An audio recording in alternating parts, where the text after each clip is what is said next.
All right, everybody, we're gonna go ahead and get started. Peter, are you in here?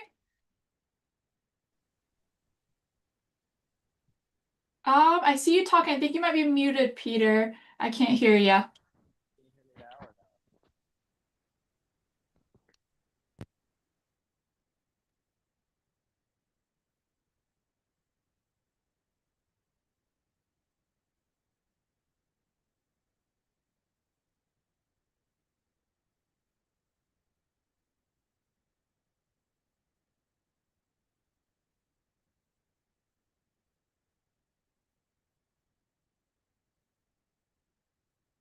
Still nothing. I can see you trying to talk again. For a second, I could hear you really, really quiet, but now I can't hear anything at all.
Maybe that you taking the headphones out now, Peter, you could try popping in and coming back into the Zoom.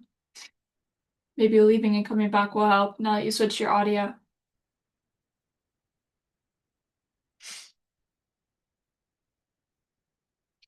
Hey, this is Peter. Can you all hear me now?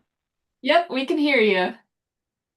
All right. I'm so sorry. I'm on my personal laptop instead of my Merrill one, so I don't usually use Zoom.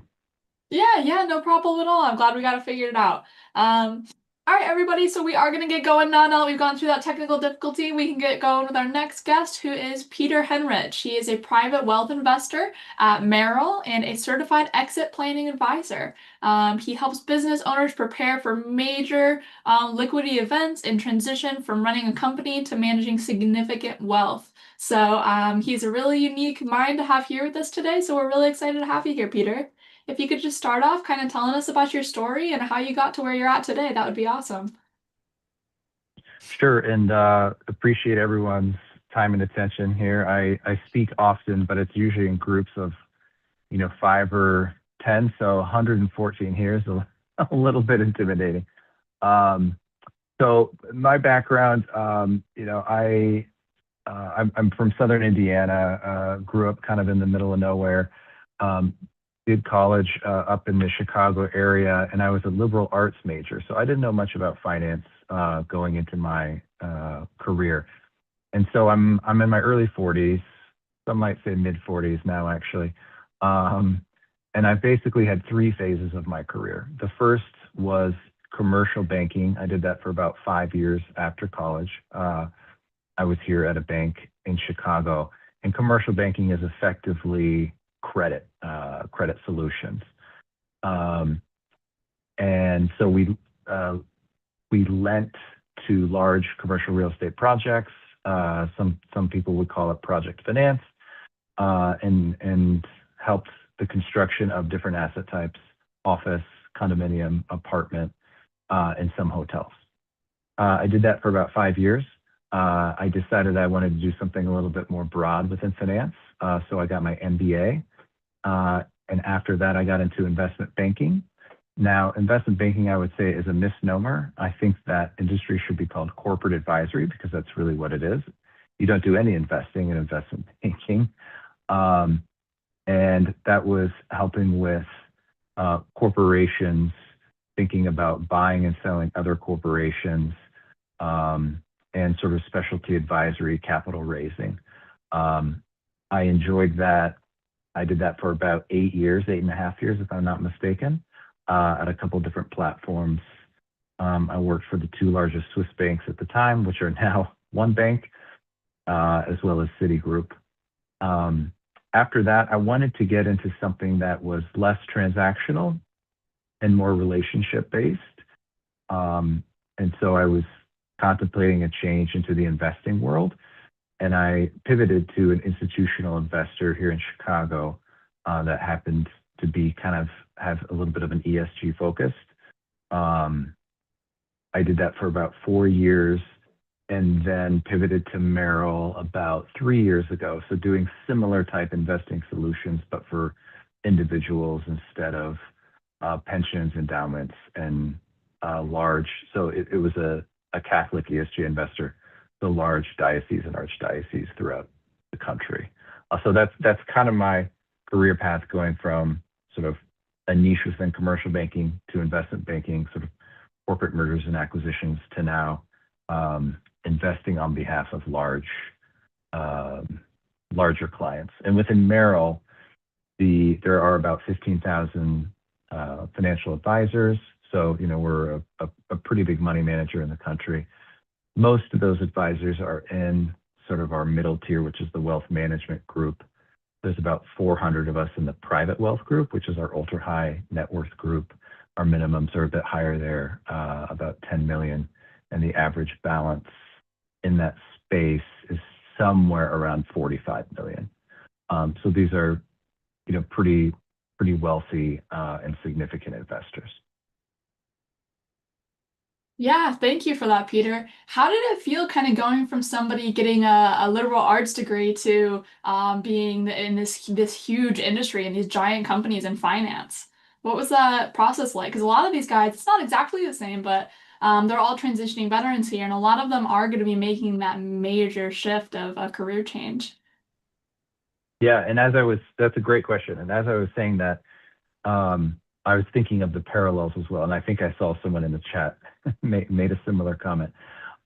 So it was challenging, but I've always thought that my sort of secret power is not that I'm the smartest guy in the room. I think I would characterize myself as sort of an average level of smartness, like I'm smart enough. Um, but it's that I out hustle everyone. Mm. And so, my starting at my first job, the guys and gals who were my year or a year or two above and below me, a lot of them had undergraduate business degrees. And so I didn't know the first thing about reading a balance sheet. I didn't know the first thing about understanding a P&L, or how to read a cash flow statement. But I out hustled them, and I got promoted before most of them. And that was a large reason why I went to business school, to be honest, because I felt like there were gaps in my knowledge. And sort of having that foundation was very helpful then when I went into investment banking, because I did know how to read a balance sheet and I did know how to read a P&L. But I think it was understanding where my gaps were, filling those in, and honestly, just out hustling people. Yeah, what kind of things did you intentionally do to out hustle these people? Like every day you were going into work, what was on your mind to be better than everyone else, or not be better, but really strive to be your best? Yeah, it's funny. You see some of these cliche things on LinkedIn or Instagram or whatever, and it'll say like, the following things you can excel at, and they cost nothing, right? And they're largely true. It's showing up early, being the last to leave, asking smart questions. I think being intentional about seeking mentorship is hugely important. I ran at Credit Suisse and Citigroup, I ran the junior banking program for the associates and analysts. And at each of those shops, and that was for the Chicago offices. At each of those shops was probably about 15 or 20 uh, folks who reported to me in that capacity. You'd be surprised. Only one or two of them every year would ask me out for coffee or pop in my office and actually seek career advice.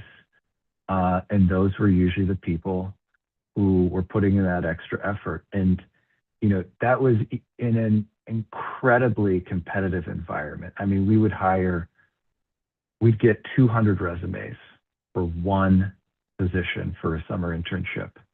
Um, and even the best of the best of the best wouldn't go out of their way. Um, so I think it's a lot of those intangibles, you know, coming in early, staying late, asking the right questions, being smart, thinking outside the box, looking for mentors. You've got to have, an internal champion. Um, and if you do that over and over and over, those advantages will compound over time. Yeah, do you think an employer will really value those over someone who may not have the specific experience that they're looking for? Do you think they could win in an interview in that circumstance? I think so. I think so. And, look, there's definitely something to be said for having a candidate who can, who's almost attended some type of vocational program uh, for that type of position, right? So at Credit Suisse, we would hire undergrads from three schools. We're in the Midwest, so it was Michigan, University of Illinois, Indiana University, and those kids you could plug them in, and they could do discounted cash flows, with their eyes closed and their hands tied behind their back, morning, noon, and night. But we also hired on occasion from a few of the more liberal arts schools, Northwestern, where I went, and Princeton, where my boss went. And over time, the liberal arts, I shouldn't say kids, but young men and women, uh, oftentimes outperformed the pure business student grads because they could think outside the box. They weren't trained exactly to do one thing the exact way. They had a better perspective. They would question why we were doing things a certain way. And so, yes, I do think there is. I think that people who don't have the exact cookie cutter background to excel in a certain job can excel in those jobs and can perform well in interviews because I've seen it time and time again. Now, I do think you should acknowledge that and demonstrate a background that has success at other things that are applicable, because that's exactly how interviewers are going to judge you at the end of the day. Yeah. What's a good way for them to showcase these skills? And so maybe somebody in here is going into an interview and they have 80% of the requirements that that job is looking for. What's a really good way for them to really show that they have those skills of showing up and outperforming and doing all the good things? I think having an analogous track record of success is very helpful.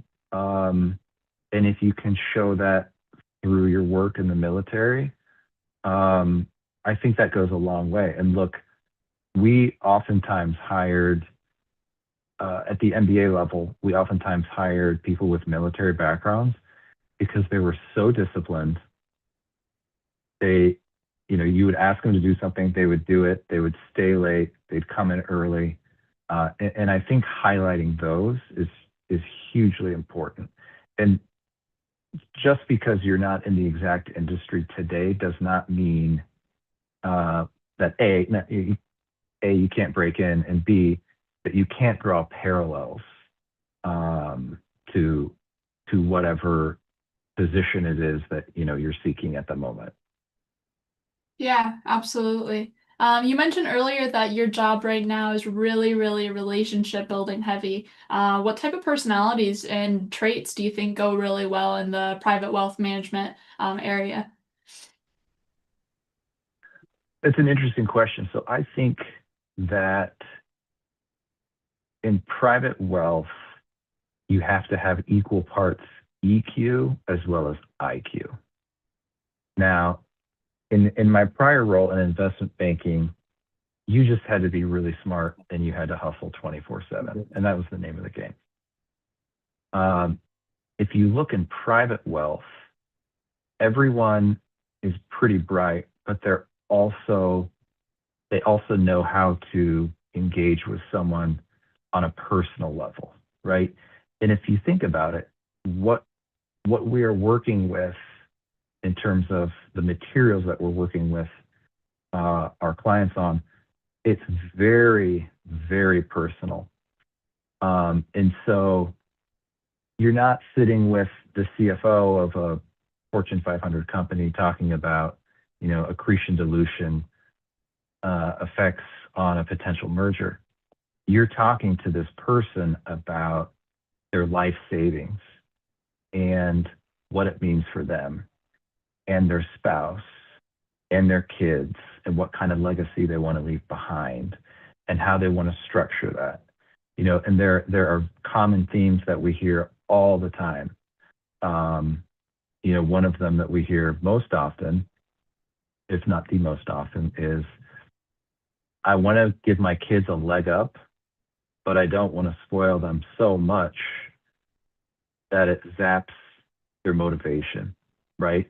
And so when you're having these conversations, yes, of course, you need to know the numbers, but you also need to have empathy and you need to be able to relate to people. And a lot of these people are very wealthy and they don't open up to many people because not many people have empathy or sympathy for their situations, right? If I went on the news tomorrow and said, "Boy, I'm working with this client. He's got $100 million and he's just really struggling with what type of legacy he wants to leave and how to make sure he's raising his kids right." I mean, I would get laughed out of the room, right? But these are real issues that real people are dealing with. And if you don't know how to do that, and if you're just a robot in terms of numbers, or you're kind of sitting there listening, but you sort of roll in your eyes, you're just not going to be very effective at your job. Yeah, very well put. Because when it comes down to it, they're people too, and they have normal people problems that we all deal with. They might be in a different situation than Yeah, all of us, but I like how Albert put it in the chat. He said, I'm sure it takes a lot of trust for someone to give over that much control, um, which is it absolutely does. true. I can't imagine having that amount of money and that amount of kind of power and having someone else help you with it would be really tough. Yeah, and sorry, just one last thing I'll add. Yeah. Most of our clients are first generation wealthy too. Mm, And so yes, of course, you get people who were born into this, but a lot of times these are people who have bootstrapped a business. They've built it up. They realized one day that it was worth something, and they realized, a day or a year or 10 years after that, they wanted to, retire either in their 60s, maybe a little early, maybe a little later. And so they are facing these issues for the first time. And a lot of times they don't know who to turn to, right? If you're from a blue collar background and you started a plumbing company and you you know you started acquiring other plumbing companies and all of a sudden you're 55 years old and you realize this thing's worth 75 million bucks and your best friends, you know, are still in the same socioeconomic class that you were born into, that creates real issues and real problems. And people don't know where to turn. They don't know where to turn. They need good advice, both on sort of the pure investing as well as what about my kids? What about my spouse? What happens if I buy a vacation home? What will people think? What happens if, we start flying private? Well, we're not going to tell anyone. Well, what if my kid says it at school? And then the other parents, I mean, it kind of snowballs. So that's a lot of, we deal with the qualitative aspects of wealth, but we deal with the quantitative aspects, but we also deal with those qualitative aspects as well. Yeah, absolutely. It looks like we have a question. Ernie, go ahead. Hey, Peter. Sorry. Hey, Peter. Thanks for coming on. So, obviously, here as vets, most of us getting out of the service now. The only time that we've seen $100 million is when we're turning a wrench on it. So, I mean, where do you kind of see like your advice fitting for folks here who do not have that kind of wealth under asset? So, great question. My answer to that is you got to start somewhere, right? And so I started here 3 years ago, um, and I called my high school friends, my college friends, my dad, some of my dad's friends, and that's how I got started. And so that group of clients does not have $100 million, right? The average balance there is, I don't know, 500K or $1 million, right? So you got to start building your business somehow. Then I took a half step back and said, okay, if I really want to build a book here, how am I going to do this? And I've got two business partners here. Our thesis is wealthy people today who have existing advisors are very difficult to peel away from those advisors, right? So if someone's got a good advisor at JP or Goldman, those are our most common competitors, and Morgan Stanley. It's hard to say to them, hey, we're Merrill Private Wealth, we're really good. They'll say, hey, I got a guy or gal over at Morgan who does the same thing, right? And by the way, they're pretty much correct. So our thesis is finding people who own small businesses who are maybe kind of sort of thinking about a sale, right? So there's a long lead time on that, unfortunately, but you can add a lot of value, right? So our best clients are those people who are thinking about selling their business in 1, 2, 3, 4 years. I put on my M&A hat, my mergers and acquisition hat from my prior career at Citi and Credit Suisse. And I say to folks, okay, if you want to sell your business, this is what a sell side process looks like. It takes 6 to 9 months. You need to interview a couple different banks. Here are the pitfalls. Here's what you need to be thinking about it's kind of a parallel process. Thinking about selling your business and then preparing yourself from a personal financial standpoint on how to prepare yourself for this, right? Setting up the right trusts, thinking about taxes, et cetera, et cetera. That's how we're building this business right now. And so, we've got a guy down in Dallas who's going to sell next year probably for 60 million. We've got someone else in the hopper who's going to sell probably for 30 to 40 later this year. And so when I started 3 years ago, the question wasn't, hey, how do I mine my network for people who have 100 million bucks? It's how do I take what I have in my past skill sets? How do I use the current platform to build a book over time? And that's exactly what we're doing. That was a long answer, but I hope that was helpful. Thank you. Nick, you can go ahead with your question. Yeah, Peter, thanks for coming on. I really appreciate your insight on some stuff. As I go through this transition out of the military, I've been doing a lot of self-reflection, just, what I want out of life type thing. You mentioned like the grind and the grit and the hustle, right?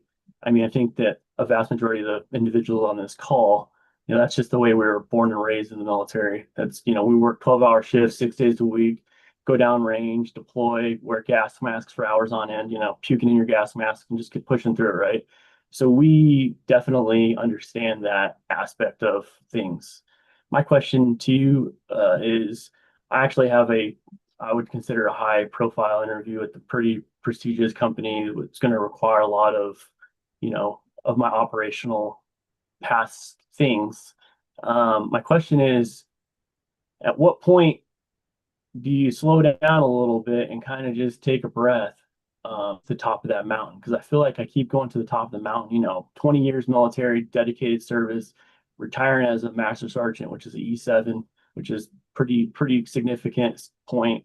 And then I'm going into the civilian environment, and I guess I'm trying to figure out, and it's probably like a self-reflection thing where I have to figure that out for myself. But do you have like any regrets of like you hustle too much and maybe you miss some things that you wish you didn't do? I'm just trying to get perspective from people who are out there hustling it. Yeah, that's a great question. And so my short answer to that is never. Um, but a couple things.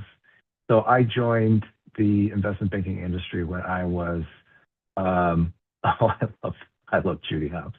I've got 3 young kids. Um, I joined the investment banking industry when I was 30. I was 29 and 11 months or something. And I knew that my 30s were going to be hell. And they were. I worked regularly from about 9 a.m. Average night was between 10 and midnight. A bad night was midnight to 2 a.m. A really bad night was 2 a.m. to 4 a.m., right? And you were back at your desk at 9. If you stayed past 4 a.m., you could come in later than 9 a.m. by however many minutes you stayed past 4. So if you were there till 4:30, you could come in at 9:30. By the way, they tracked it.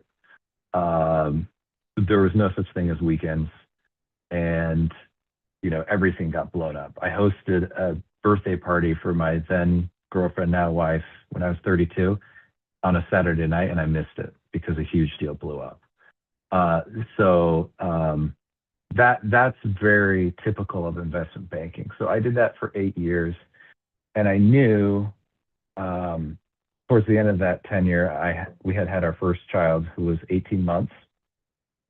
I got staffed on a deal for Tesla, and it was when Elon Musk tweeted that he was taking the company private. We were hired by the board of directors to do a fairness opinion, which is a valuation. So we were getting ready to put some, pen to paper. I was in Florida with my wife and 18-month-old daughter at the time. And I pulled an all-nighter 2 nights that week. I didn't see the pool till the 5th or 6th day. And the deal got called off, and everything we worked on just literally went on the shelf, and no one ever saw it. No one used it. And my boss sent me a bottle of wine, which was not helpful because I didn't want wine. I wanted a week off. And at that moment, I said to myself, I don't want to do this anymore. And I was 36 or 7. So that was one moment where I said, there's no point in this. And by the way, this is a whole nother side topic. Investment banking pays well, but it doesn't pay that well. And so, I was a senior VP at the time. The best senior VPs in those days made 700, which is definitely a lot. 10 years prior, the best senior VPs would make 2 to 3 million. And so the guys and gals who came before us, they'd retire at 40. And so I was looking at this and saying, okay, if that's what we make, comp has come way down. If that's what we're making, plan B, the next best option, the delta between that and plan B isn't that big anymore, right? It used to be enormous, which is why people stuck it out. So that's when I left the industry and said I can do something else. And so, within Merrill here, the beauty of the platform, and by the way, this is very true of Morgan Stanley, it's true of Wells Fargo, it's true of UBS. You eat what you kill, right? And you are your own boss. We have minimum thresholds and minimum hurdles. Like I have to bring in X amount of assets, and that is attached to X amount of revenue. But above and beyond that, it's a formula. If you bring in X revenue, you're going to take Y% home, and it's literally on a grid, and that's how you get paid. Now, in my current role, fortunately, I'm not working 90 to 120 hours a week anymore, but we got to build this book of business, and we've done a pretty good job. But it takes time, and so if I had to answer that question today, when do I slow down? Climbing up this mountain, when is enough enough? I would say whenever I feel like I have enough saved in the bank that I can live off similarly to how I live today. That's that's when I feel like I can take my foot off the gas. I'm 43 years old. My guess is I'm at that point by 50-ish, plus or minus, right? That takes into account a lot of growth and spending assumptions, but it's somewhere in that range. And once you get to that point, everything else is gravy. And I think I saw someone said, money's not the only thing. I totally agree with that.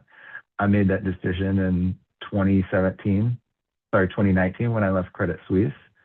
And I've got 3 young kids. They're 2, 4, and 8.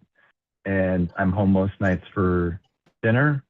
I'm, on every weekend. I took 2 of them skiing last Saturday up in southern Wisconsin. So I'm a very present and I think good father figure to my kids. And that's worth way more than, having a slightly cooler car or a slightly bigger house that I got to pay taxes on to have cleaned and heated and cooled anyway. I appreciate you. Great question, Nick. Christopher, go ahead. Yeah. Well, listening to hear how you started as a liberal arts major, it pretty much resonated with me because that's exactly what I was. I got a BA in liberal arts. Of course, what was I going to do with it afterward was the question, hence why I entered the military. But going from liberal arts to finance is a huge, wide gap. So how exactly you came to that conclusion, and do you often think about, would you rather go back to liberal arts sometimes? Because I imagine all these numbers, all these forms you have to look at and sell on a day-by-day basis must be exhausting. I'm going through the licensing process right now, and even the studying is overwhelming for a former liberal arts major like me. How do you cope with it? Good question. So I would say my current role is not, it is quantitatively involved, but there are more aspects of it that are relevant to a liberal arts degree than you might think, right? There's a ton of sort of just general analysis, right? And that's not just having to do with numbers. I was a history major and I was a French minor. Now, like, what on earth am I going to do with that? And by the way, I later supplemented that with, an MBA where I went very deep into finance and accounting. But, I can think of several relevant ongoing types of situations that my liberal arts degree is helpful with. We were just, before this call, I was updating my team's website and our team's bios, right? And we had, here's our purpose, and then we each had our bios, and my 2 partners' bios were basically duplicating like our mission statement. I'm like, did anybody read this? Guys, like, does anybody know how to write anymore? We're in the process of partnering up with a few internal business bankers on the Bank of America side to help sort of cross-sell business across the B of A platform as well as the Merrill platform, right? And we're going through and meeting 13 business bankers, understanding what their backgrounds are, understanding what their strengths and weaknesses are, what their book of business looks like. That's not just putting a cash flow statement together, right? That's real interpersonal skills, sort of analysis, understanding, and thinking that goes into those types of decisions. We get asked questions on client calls all the time that have nothing to do with numbers. And you got to be really quick on your feet. Being a history major, one thing that was really helpful that I learned how to do, I think reasonably well, was taking a ton of information, understanding what the most important parts were, and then distilling it down to kind of the key takeaways. And if you know how to do that, that's going to help you in a lot of different fields. So yes, of course, it's helpful to know the math and the numbers. By the way, the math and numbers that we're dealing with aren't that crazy. If you can pass the SIE in the Series 7, like that's about as intense as it gets. And also when you're on the desk, if you don't understand someone, you just pop out, talk to the people around you, you call your investment specialists. Like there are a lot of resources at most firms. I mean, of course, at the larger firms, yes, but most firms have a lot of resources that you can lean on. All right, thank you very much. Janelle, go ahead. I just wanted to ask, where do veterans usually hit the biggest challenges when moving into financial services? I think so. I've seen this a few times. I think there can be, not always, there can be a need on the part of veterans to have everything, want to lay everything out black and white and have different sort of systems and processes and procedures set up to tackle different problems or assignments or client requests or this and that. And by the way, I'm a very organized type person. If you saw my closet at home, it's, I got my work shirts, darkest to lightest. I got my, my weekend shirts, same thing. So I have a very organized approach, but I have seen sometimes where, not everything fits into a neat and tidy box. And there's ambiguity. And you got to read between the lines. And people say something and they actually don't mean what they say. And so you have to interpret. And I think when there's sort of those shades of gray and different ambiguous situations, I have seen some, not most, but some veterans have struggled in those environments because it's not black and white. There aren't systems in place. The processes aren't being followed, yada, yada, yada. And they struggle to either understand what the situation is, they struggle to move work forward, or they struggle to really get the point. So that's what I'd say. Appreciate it, Janelle. Darius. Good morning, Peter. I just got a question. Like for veterans, many of us are used to managing a team, operating under pressure, and leading teams. How do that translate into your world? I think it translates very well. Understanding different deadlines, understanding how to get stuff done quickly under pressure, managing people, managing up, managing down. I think those are all very relevant. I used to do a ton of interviews. I do some now, but not as many as I used to. And I remember one veteran we interviewed, and he basically made the comment, and he was right. He said, in this job, what's the worst outcome? And it was, we'd lose an assignment, or we'd lose a client, or someone would get pissed and yell at us. And he said, what do you think the worst outcome was when I was in the military? I'm like, you don't even have to guess, right? Someone dies, or you screw up something, and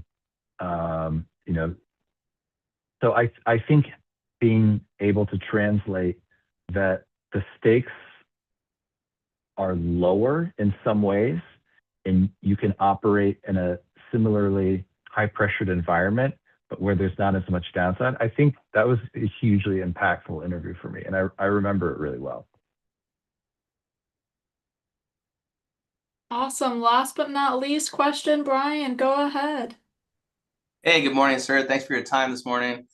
My question is, if you were mentoring a transitioning officer or like a senior enlisted person, someone in a leadership role that's transitioning and going into a business that they're not necessarily familiar with, what would your advice be to them to focus on first?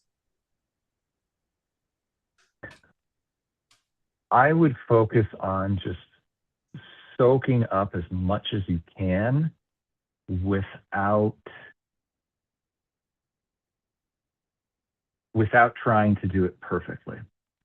You know, I'm a big believer in the 80-20 rule. Just get started, get going. There are a ton of resources out there on the internet. There are also some pretty good, I don't know what you would call them. I hate the term influencers, thought leaders on LinkedIn who post insightful things. So like if you're trying to get into my industry, for example, I was Googling around this morning. If you type in investors guides or learning about investing, a bunch of the major houses have really good guides online. Vanguard, Merrill has a pretty good one. And then you can start following these companies on LinkedIn. They'll post different updates and just hearing sort of day in, day out what the lingo is, what the terms are, so that when you're in that interview or, you know, once you hit that desk, if someone says to you, hey, you know, what's the LMA rate? Is it up or down versus last week? You're not saying, oh my God, what does LMA stand for? Right? This is an industry of jargon. By the way, so is the military. And so sometimes when I'm around friends who are ex-military, they'll be talking. I'm like, I have no idea what you guys are talking about. Every sort of industry has that culture of abbreviated terms, understanding the recent trends, and if you just, you know, start early, start often, and you don't have to buy a huge book on this stuff, right? Like I Googled earlier, if you want to get into investing, buy that yellow Investing for Dummies book. And literally, you know, it's 150 some pages. Start flipping through it. And, you know, then you'll start picking up. Your antenna will be up, and you'll understand more and more every single day. And talk to people, right? If you have friends, family, in whatever industry you're trying to get into, take them out for coffee, set up a Zoom call. Just talk to them and ask those questions. How can I get up to speed? What should I be learning? What are the pitfalls? You know, where do people commonly fail? You know, how can I prevent that? I hope that was helpful. No, it is helpful. Thank you so much. Yeah, really good question. I feel like all of that could apply to any industry that you guys are trying to go in. Well, Peter, that was the last question. Thank you so much for taking time out of your day and coming and talking with us today. Likewise, hope that was helpful. If you all have Yeah. any questions, I think my LinkedIn profile was shared. Feel free to hit me up, and I'll try and be as helpful as possible. Absolutely. Thank you so much, Peter.